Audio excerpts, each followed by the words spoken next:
Na última aula, nós abordamos a teoria clássica de Durkheim e sua relação com a educação. Na aula de hoje, vamos abordar a sociologia clássica de Karl Marx. Marx tem uma proposta que é uma antítese da proposta de Durkheim, no sentido de que Marx é diferente daquela abordagem positivista de Durkheim, de um apoio, de uma ordem, de um consenso sobre o capitalismo, e sua proposta que tangencia a educação é uma proposta de transformar a sociedade e uma tentativa de desalienar, de quebrar essa alienação do sujeito sobre o capitalismo. Basicamente, sua sociologia é montada, estruturada em cima do materialismo histórico. Para Marx, somente houve o comunismo na sociedade primitiva, onde os bens eram de todos. Mas aí, a partir da sociedade primitiva, foi se estruturando as sociedades baseadas numa dominação, onde já na primeira grande sociedade complexa, o Egito Antigo, nós tínhamos essa estrutura de dominantes e dominados. Daí ele estrutura toda a sua proposta de uma visão de sociedade nessa dualidade entre dominantes e dominados, onde ele vai qualificar com a categoria denominada materialismo histórico. É um conceito que nós poderíamos estruturar para materialismo histórico, significa que com a história, nós fomos mudando a maneira de organizar a produção e o trabalho.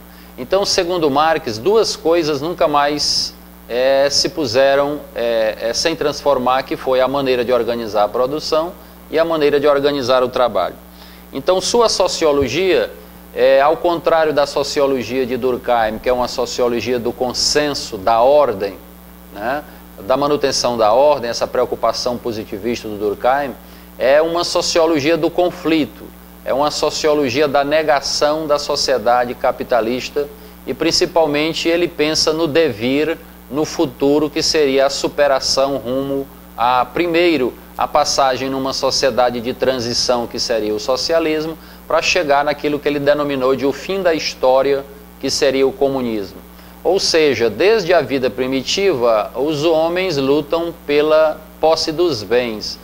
E, historicamente, foi se constituindo toda uma processualidade pela luta pela posse dos bens, onde um dia a vida humana, a vida social, teria um freio, e esse freio seria chegar a uma sociedade comunista, sem o Estado, sem a propriedade privada, sem as classes sociais, onde a política estaria estruturada na mão da própria sociedade civil organizada. Os conceitos fundamentais de Marx seriam modo de produção, mercadoria, trabalho, mais-valia, alienação. Basicamente, quando nós olhamos para o dia a dia da nossa sociedade, nós vemos que em todos os locais nós temos mercadorias. A impressão que nos dá é que existe uma circulação dessas mercadorias entre a produção e o consumo. Mas o que estaria por trás dessa circulação simples de mercadorias? Estaria aquilo que Marx chama de o conflito nas relações de produção. Então, toda forma de mercadoria é produzida na estrutura econômica de um conflito entre empresários e trabalhadores. Uma das grandes imperfeições da obra do Marx foi não ter dado nenhuma importância às chamadas classes intermediárias, aquilo que a partir do século XX nós denominamos de classes médias. Então, na Inglaterra, mesmo no período que ele viveu, em meados do século XIX, já havia essa classe média, mas Marx, por opção metodológica dele, opta por explicar o social baseado nessa dualidade de dominantes e dominados. Então, o que é que produz valor numa mercadoria? O que é que faz uma mercadoria ter determinado preço? Marx vai dizer que quem adiciona valor a uma mercadoria é o trabalho humano. Então, o trabalho humano é aquilo que vai transformar o leite em queijo. Só que mais modernamente, a partir do século XX, com a automação, também esse aspecto da obra do Marx já não se sustenta. Há um autor, um filósofo alemão da escola de Frankfurt, Habermas. Habermas, ele foi um dos responsáveis por essa perda da centralidade da importância da exploração do trabalho no ambiente acadêmico na universidade. Habermas vai afirmar, a partir da década de 40, que o que está expandindo a riqueza no capitalismo hoje é a inovação, a tecnologia, e não mais, pura e simplesmente, a exploração do trabalho. Isso não significa dizer que não há mais a exploração no trabalho. Então, no centro da sociedade capitalista, Marx elege uma centralidade, que é essa centralidade das relações de produção. Muitos críticos, principalmente situados no campo da filosofia, criticam essa opção do Marx, naquilo que eles chamam de uma metodologia monocausal. Ele elege para explicar os fenômenos sociais apenas uma causa, as causas situadas na economia. Bom, também no centro das categorias dos conceitos chaves de sua obra está o conceito chamado mais-valia. A mais-valia basicamente se reporta àquela situação do trabalhador industrial do século XIX, onde o trabalhador produz riqueza, mas ele não tem acesso ao fruto da riqueza. Após uma jornada de trabalho de uma semana, um mês, o trabalhador tem acesso apenas a uma parte da riqueza denominada salário. Portanto, salário é salário e riqueza é riqueza. Então, essa separação entre salário e riqueza, Marx irá denominar mais-valia. O produtor se separa do seu produto. O criador se separa da criatura. Então, essa é a grande novidade que também estava surgindo a partir ali da estruturação da sociedade industrial no século XIX. Também um dos conceitos centrais de sua obra é o conceito chamado alienação. Então, a alienação é todo esse processo no qual está contido a mais-valia, ou seja, essa lógica onde o trabalhador produz, mas não tem acesso à riqueza. Marx estruturou também muito essa concepção de classe social. Então, classe social como uma estrutura orgânica de sua importância de acordo com a renda. É um conceito que foi muito forte na sociologia da década de 70 e a partir da década de 80 em diante, o conceito de classe social ele vem definhando e é muito pouco hoje nomeado. A impressão que se dá é que os sociólogos não querem mais falar na questão classista. Bom, Marx e a educação. Então, sua educação, diferente da educação de Durkheim, e aí quem entender essa aula da agora, na graduação, vai estar preparado para ir para a especialização e o mestrado, no sentido de que Marx, ele dá uma proposta diferenciada da de Durkheim.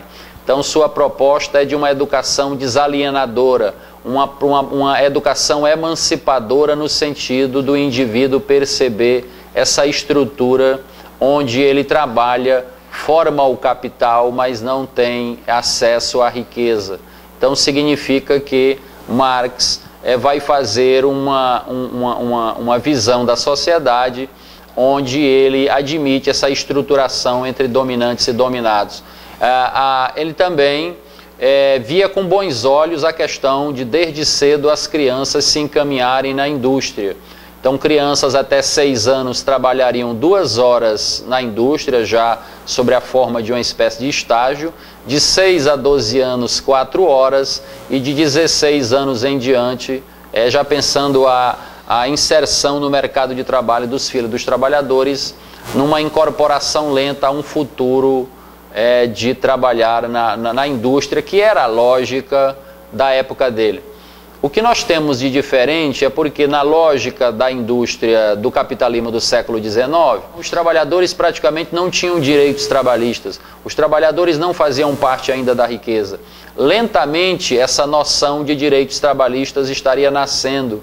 Somente em 1871, com a Comuna de Paris, que até dá título a um livro do Marx, é que surgem os primeiros 4 grandes direitos trabalhistas, que foram a aposentadoria, o descanso semanal remunerado, o direito de greve e o direito de férias. Então, basicamente, a proposta educacional de Marx é essa educação visando a emancipação do cidadão, que ele entenda que a educação está a serviço da transformação da sociedade. Nós vimos que na modernidade, a partir do Renascimento, nós encontramos sujeitos, indivíduos, que ainda tinham aquela crença de que o mundo era procedente de Deus e que nós éramos tutelados por Deus, pelo rei. Então havia uma tutela acima da questão do indivíduo se prover, de prover o seu futuro. Então, com a experiência da Revolução Francesa, praticamente no Ocidente foi aquela primeira experiência que cada indivíduo teve a chance de entender que o mundo pode ser mudado, que o mundo pode ser transformado. E aí então, no século XIX, essa consciência já era muito forte.